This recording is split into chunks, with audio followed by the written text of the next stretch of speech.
we're going to talk about graphing inequalities. And when you're graphing inequalities, the greater than or less than, greater than or equal to, or less than or equal to symbol kind of is important. And we're going to get to that as we do some of our examples. So constraints are limitations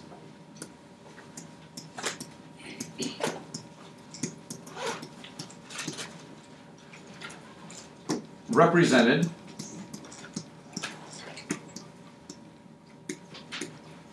by inequality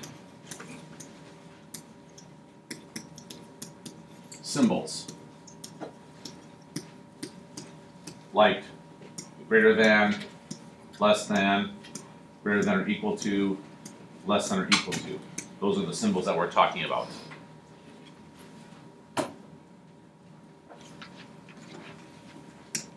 And vertices are the corner points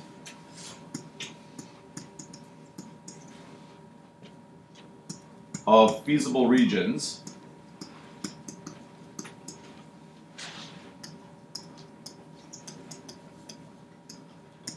usually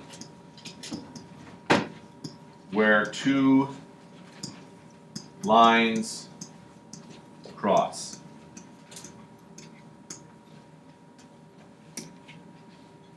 The feasible region is the set of points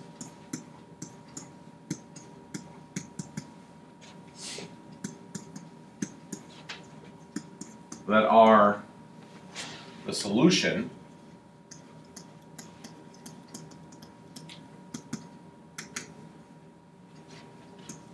to the system of inequalities.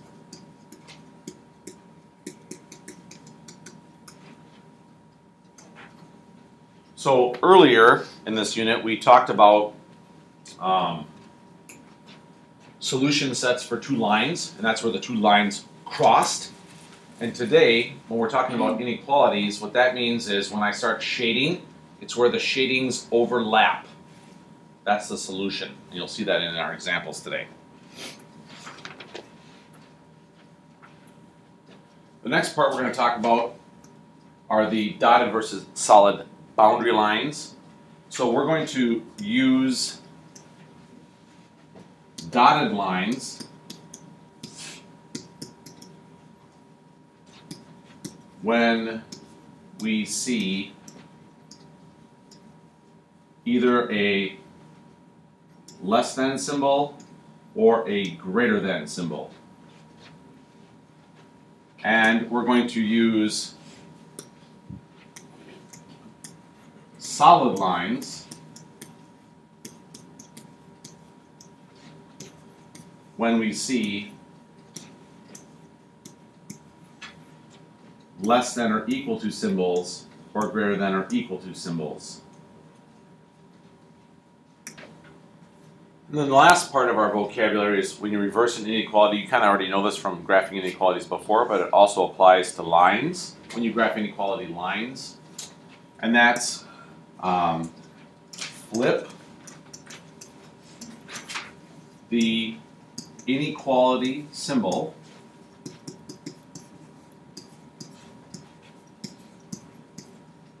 if you multiply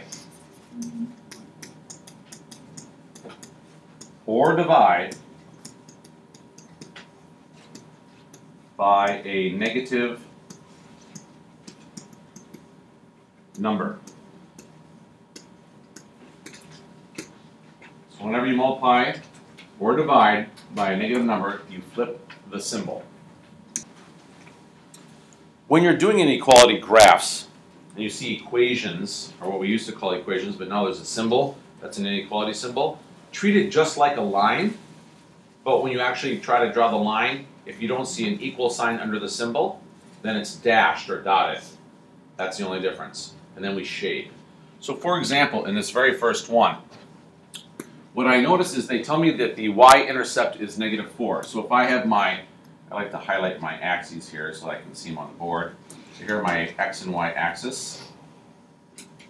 horizontal is x, vertical is y.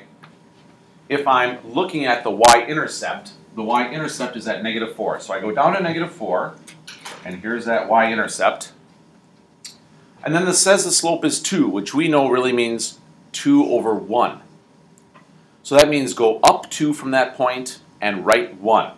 So I go up 2 and right 1, and I can repeat this pattern, up 2, right 1, up 2, right 1, up 2, right 1, and I have a series of dots that I'm going to connect now. I look at the symbol, and I see that this symbol is a greater than or equal to symbol. Does that mean my line is dashed or solid?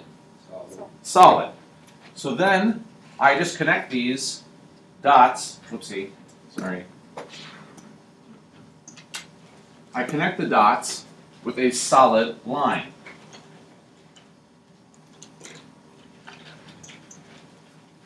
And then the last part, because I'm not done yet, is I have to shade. Notice how it said greater than or equal to? That means I shade above the line. So above the line means this way.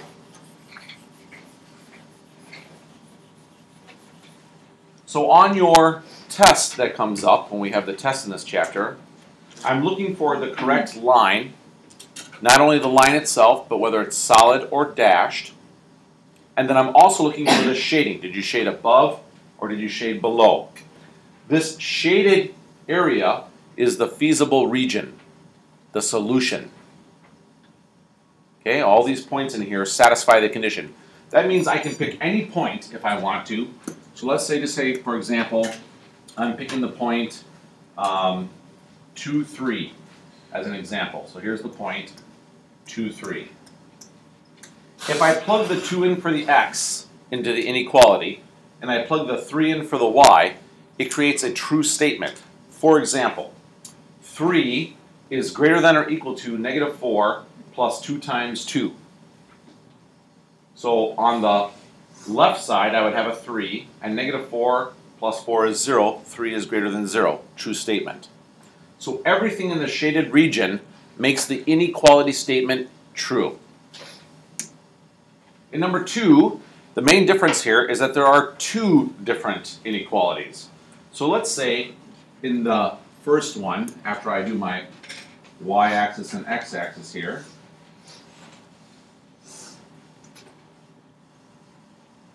so here's my x-axis, here's my y-axis. Let's say that I'm looking at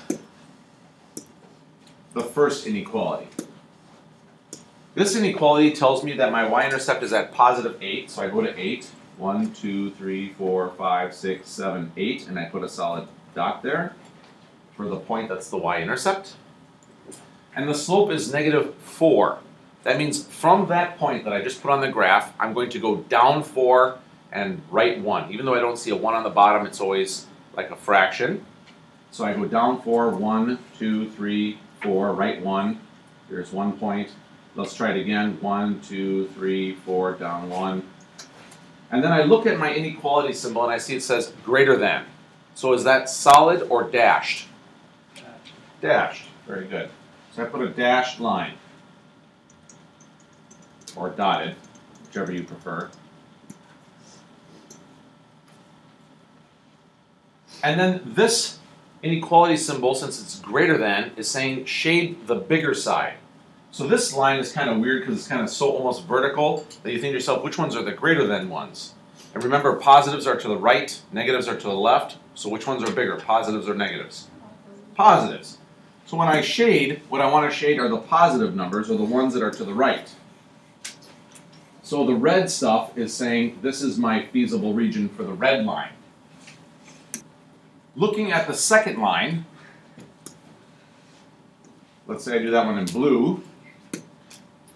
In this particular line, it tells me that my y-intercept is at +3. So I put a dot at +3 on the y-axis.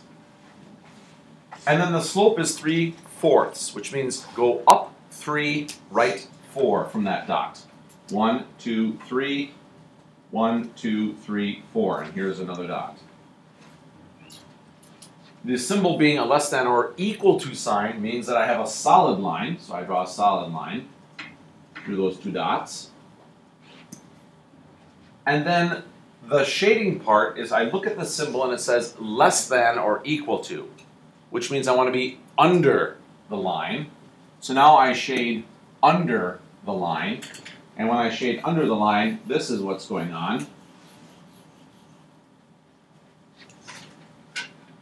And the region that I'm talking about is where the red and the blue shading overlap. That's the solution or feasible region. So wherever they overlap. In number 3, the main difference is that they don't give it to me as a Y thing. I have to make it that way. So I'm going to take and transform number 3 inequality into a Y by itself. The first thing that I'm going to do to make that happen is I'm going to move the 3x to the other side of the inequality. If I move the 3 to the other side, what's happening really is I'm subtracting off 3x from both sides. That's what's going on. When I do that, the 3x on the left side goes away, and I end up with negative 2y is less than that 6 that was already there, and now I have my 3x on the other side, and since I switched sides, the sign on the 3x became negative because it was positive, or in other words, I subtracted. And now I see that there's a negative 2 in front of my y, and I don't want that negative 2 there. So I divide each piece by negative 2.